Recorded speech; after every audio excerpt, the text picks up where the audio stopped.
So have you ever been a little disappointed by your marketing report or the feedback that you've gotten from your marketing team?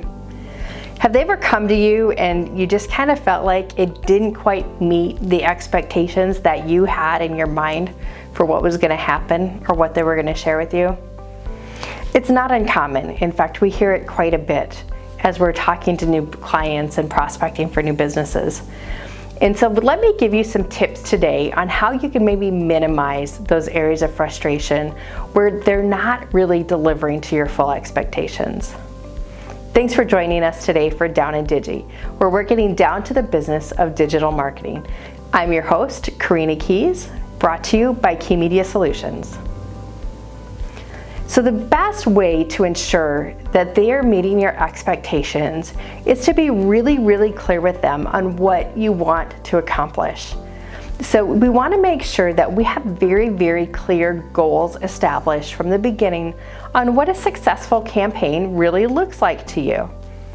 And a lot of times it's difficult to say, well, we want to make sure we generate X number of leads or this dollar in sales revenue, because a lot of that information isn't really closely tracked.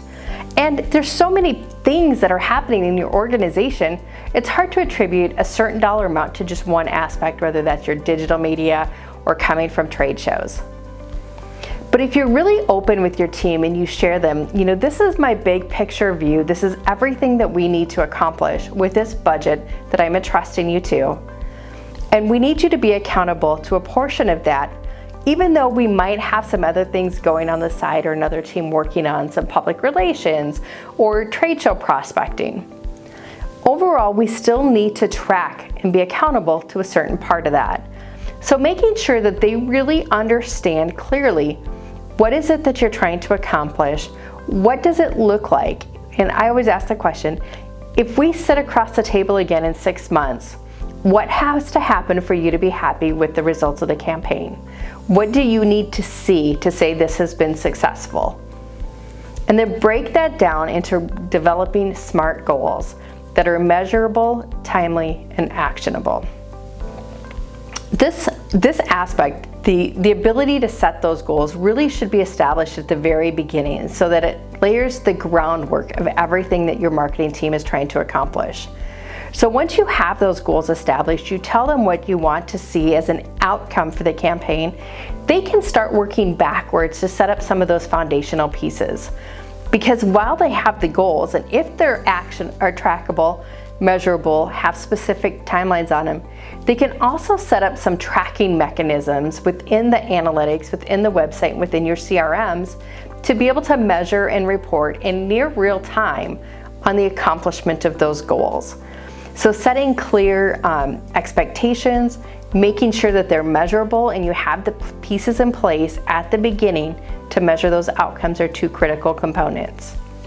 The third component then is just making sure that you have a mechanism for reporting on those campaigns and those goals. How are they going to report that to you? What format do you prefer to see it in?